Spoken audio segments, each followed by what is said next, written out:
What you're looking at is one of the newest artillery systems to come out of South Korea's defense industry, the K9 Mobile Howitzer, or K9MH. Recently unveiled by Hanwha Aerospace, this new 8x8 wheeled 155mm system takes the combat-proven firepower of the K9 family and places it on a road mobile platform designed for faster deployment, easier sustainment, and broader export appeal. Hanwha is clearly aiming this system at NATO users and other armies looking for long-range firepower without the full weight and support burden of a tracked self-propelled gun. So, what exactly is the K9 Mobile Howitzer?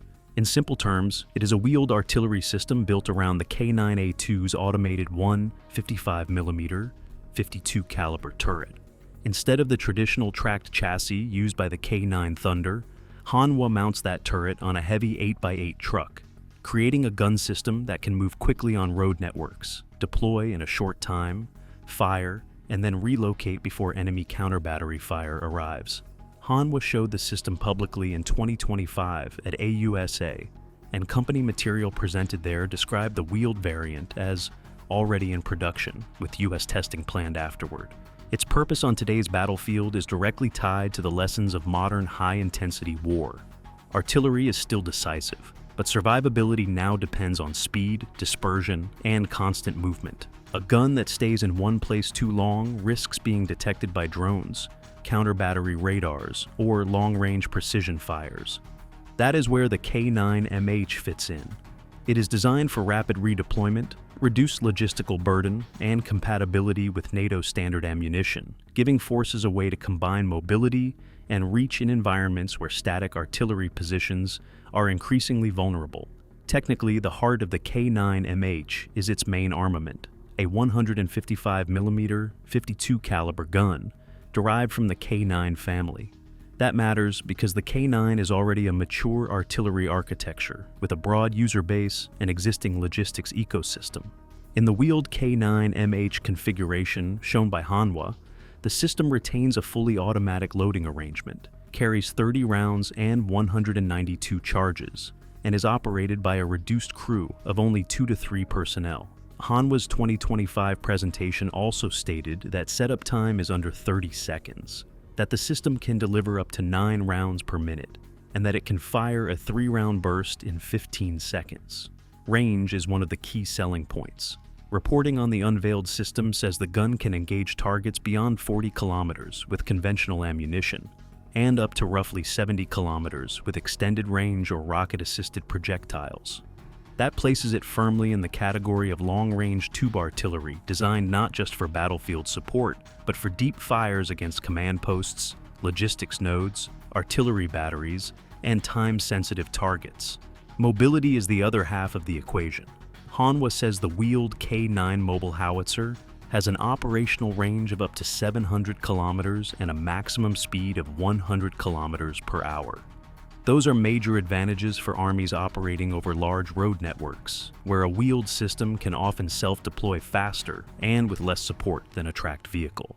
In practical terms, that means quicker repositioning between sectors, simpler transport over long distances, and lower wear compared with moving tracked artillery on roads. And this is where the loading system becomes especially important. The K9MH is not just a gun on a truck. The automation is central to its battlefield role. Instead of relying on a larger crew to manually handle shells and charges at high tempo, the automatic ammunition handling system reduces manpower while keeping a high rate of fire. In combat, that matters for 2 reasons. First, it shortens the time from halt to fire mission. Second, it reduces the crew's exposure outside the vehicle during loading and firing. Now, compared with its predecessor, the K9 Thunder, the biggest evolution is not the gun itself, but the concept of employment. The classic K9 is a tracked self-propelled howitzer built for armored and mechanized formations. Official Hanwha material describes the K9 family as a 155mm system with a 40-kilometer effective range, a maximum firing rate of 6 rounds per minute, 48 rounds carried on board, and a top speed of 67 kilometers per hour in its tracked form. It is a highly successful platform that has spread widely in international service. The K9MH takes that family and pushes it toward a different operational logic. It reduces crew size through automation, increases road speed, and favors strategic and operational mobility over tracked cross-country endurance.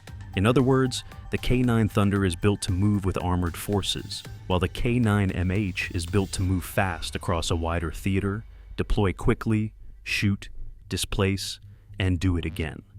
That makes it particularly attractive for countries that want long-range artillery, but do not necessarily need a fully tracked solution for every unit.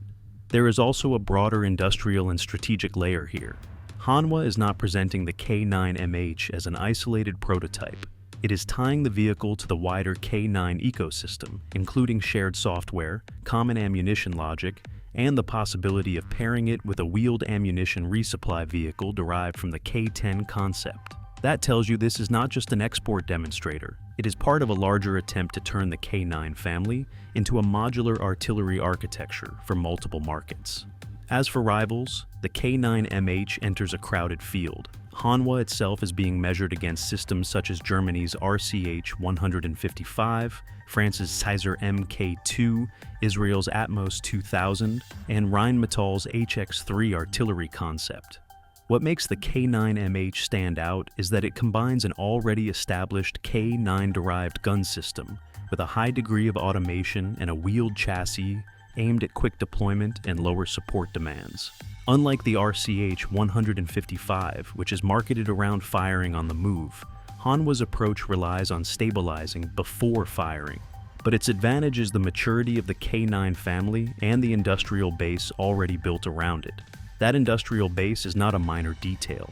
Hanwha has repeatedly highlighted the international footprint of the K9 program, and the company has described the K9 as already adopted by 10 countries, including 6 NATO states. That matters because armies do not only buy guns, they buy supply chains, upgrade paths, training ecosystems, and interoperability. The K9MH arrives with the benefit of a family name that is already well established in the global artillery market. So in the end, the K9 mobile howitzer is best understood as a next step in the evolution of South Korean artillery. It keeps the firepower DNA of the K9 Thunder, adds K9A2 style automation, shifts to a wheeled 8x8 chassis, and answers a very modern battlefield requirement: strike hard, move fast, and stay alive. For armies looking at the future of tube artillery, Hanwha's message is clear. You do not necessarily need to reinvent the gun. You need to make it faster, leaner, easier to deploy, and better suited to a battlefield where every firing position is temporary. And that is exactly what the K9MH is trying to be.